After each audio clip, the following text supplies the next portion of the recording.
Hoje vamos falar de conteúdo. Trouxe um conteúdo aqui para vocês que é a respeito de deck 3 cabeças, tá?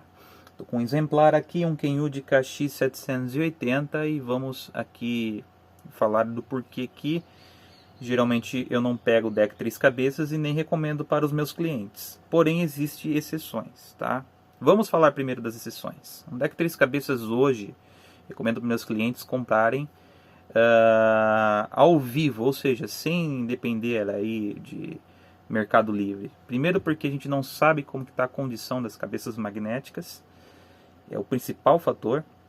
E segundo também que são equipamentos que possuem peças extremamente dedicadas, que acaba dificultando na manutenção um dia, né? Então, se vocês clientes encontrarem um cassete deck que esteja no estado de conservação primoroso, com as cabeças praticamente pouquíssimo usadas, aí vale realmente a pena a compra, né? Porém, tem que entender que quando a cabeça gastar, dificilmente a gente vai encontrar uma substituta. Bem, então acho que deu para vocês entenderem que de fato 3 cabeças hoje em dia é bucha. Mas o pessoal às vezes me pergunta, mas Gustavo, e a linha GX? Olha, realmente a linha GX, a cabeça da Kai, né? A cabeça realmente dificilmente gasta, mas eu já peguei aí problemas de defeitos em cabeça GX, com, por exemplo, falta de altas frequências. A olho nu, por exemplo, cabeça brilhante, intacta, você não vê ali sulco nenhum, mas na hora que você coloca pelo menos uma lupinha aí de 50 vezes, bem em cima do entre-ferros, ela está toda esburacada. Então, tecnicamente a cabeça já está ruim, né? Porque já perdeu a eficiência de altas frequências, né? Em 3 cabeças, levando em consideração 3 cabeças, dá para perceber o seguinte: você pega a Kai, você pega, por exemplo, o JVC, pega, no caso, Kenyu-de, Sony. Pô, dentro dessas 4 marcas que eu citei aqui, vamos supor, vamos pegar um cassete deck de cada marca. Poxa, todas elas têm cabeças diferentes uma das outras. Então isso é difícil, isso impede que consigamos, por exemplo, fazer uma substituição de forma tranquila, diferente de um cassete deck 2 cabeças, por exemplo, que se encontra hoje ainda cabeças no mercado, e fora que o cassete deck 2 cabeças seguia um padrão de fixação, né, diferente aí dos 3 cabeças que cada marca adotou seu sistema de fixação. Então isso daí é um problema gigante que acomete os 3 cabeças, né? Falando agora, né, desse exemplar aqui, do porquê que foi deu manutenção, deu certo aqui de fazer uma excelente manutenção. Inclusive ele passou até por melhoria, a gente pode até encaixar que entrou dentro de um upgrade, sim. Foi porque, em primeiro lugar, essa cabeça deu manutenção. De fato, ela apresentava um desgaste irregular.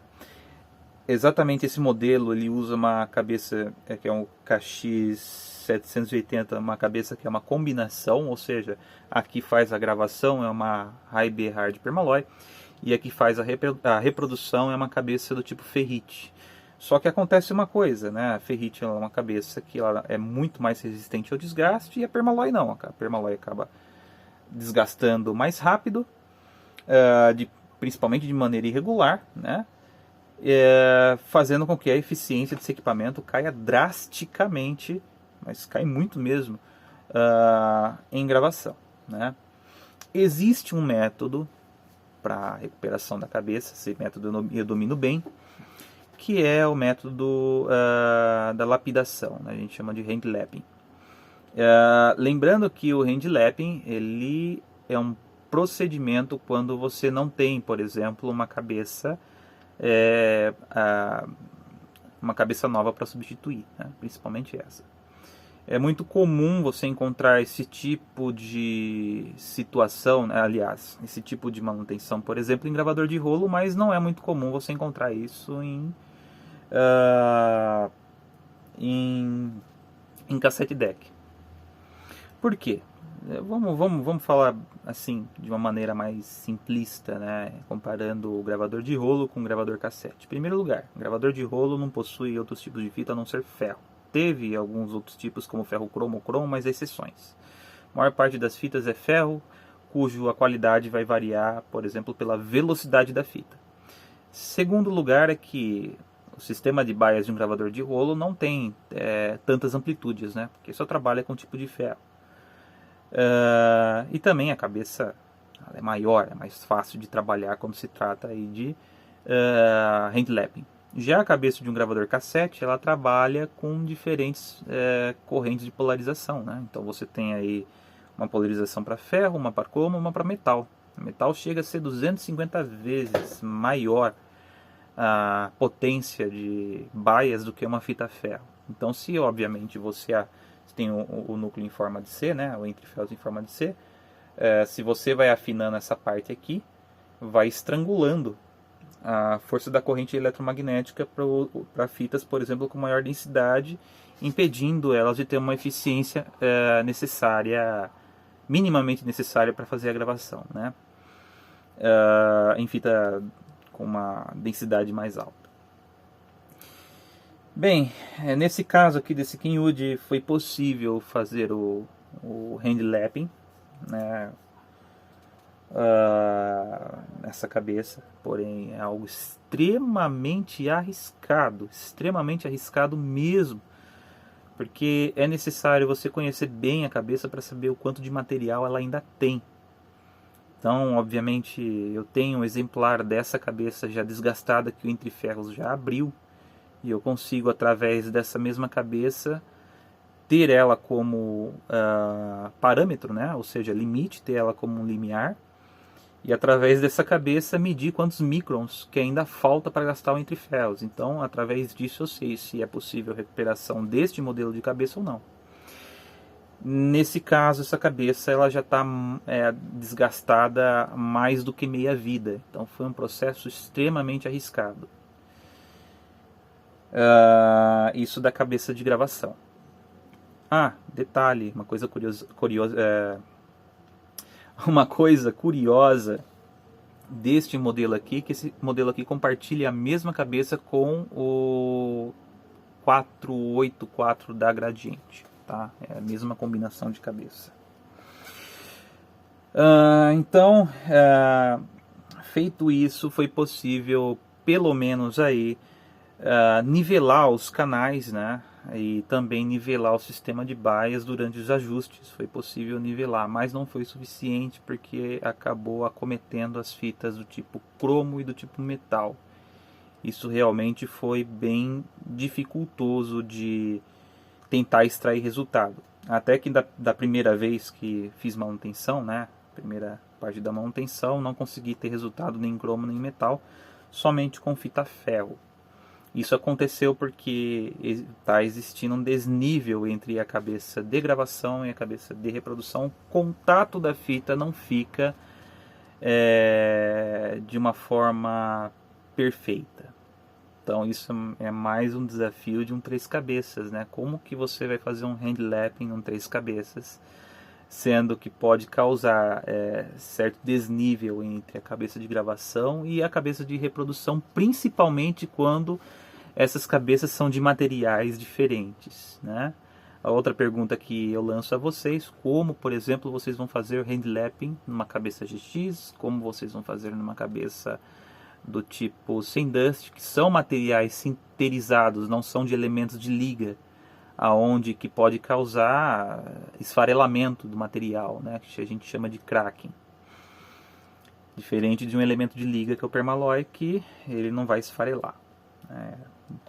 Um é processo de metalurgia do pó e o outro é um processo de fundição. São bem diferentes. Então essas são as perguntas, né, de como poder fazer isso daí. Porém, neste caso, como a cabeça de gravação é permalloy, foi possível. Mas possível daquele jeito, né, porque de fato conseguimos aqui ter uma eficiência na gravação em fita ferro e o demais das outras fitas não teve eficiência nenhuma. Problema, hein? Que o aparelho ficou manco. Mas teve uma solução né? Uma solução aí que também foi bem arriscada, que foi nivelar a cabeça deslocando ela 5 graus perpendicular à fita, né? Então, se a cabeça ela ficou, como posso demonstrar aqui, vou mostrar com a superfície dessa caneta.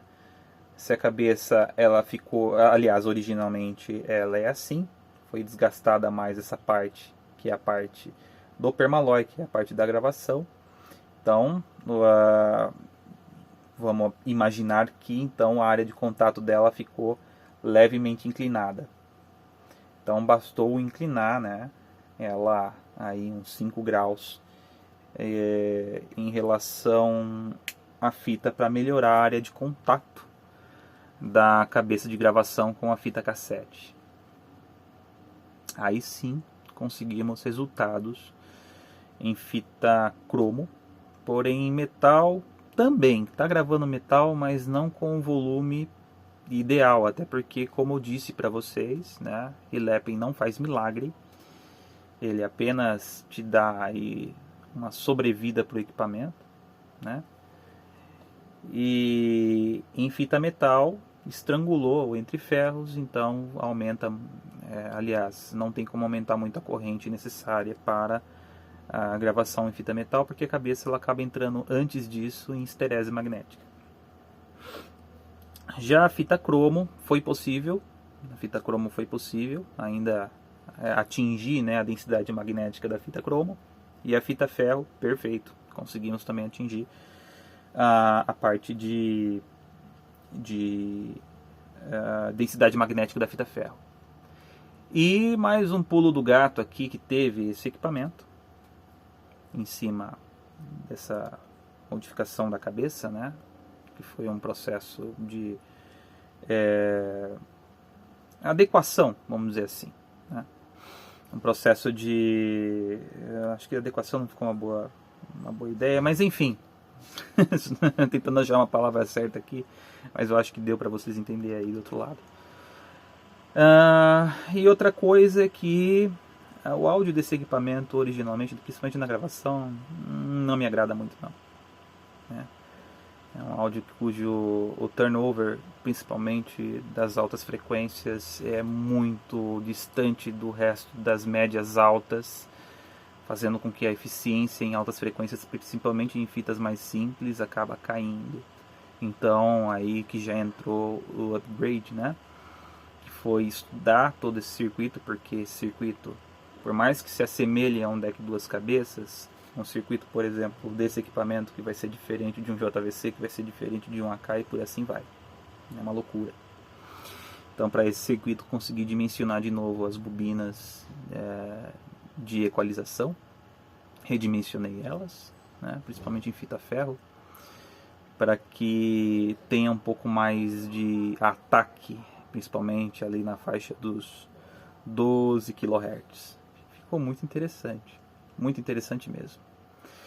Então é isso, pessoal, eu vou encerrando por aqui, né? Logo mais vai ter vídeo desse equipamento no canal. Então, moral da história aí para finalizar: tomem muito cuidado na compra de 3 cabeças. E se for comprar um 3 cabeças, esteja ao vivo para poder ouvir, testar as fitas e ver como que é o estado das cabeças. E estejam preparados também para quando der problema nesse equipamento 3 cabeças, que pelo menos vão atrás das cabeças reservas, se vocês têm uma estima por esse equipamento, né? Porque senão vira um peso de papel, infelizmente. Tá certo? Um abraço a todos, até mais.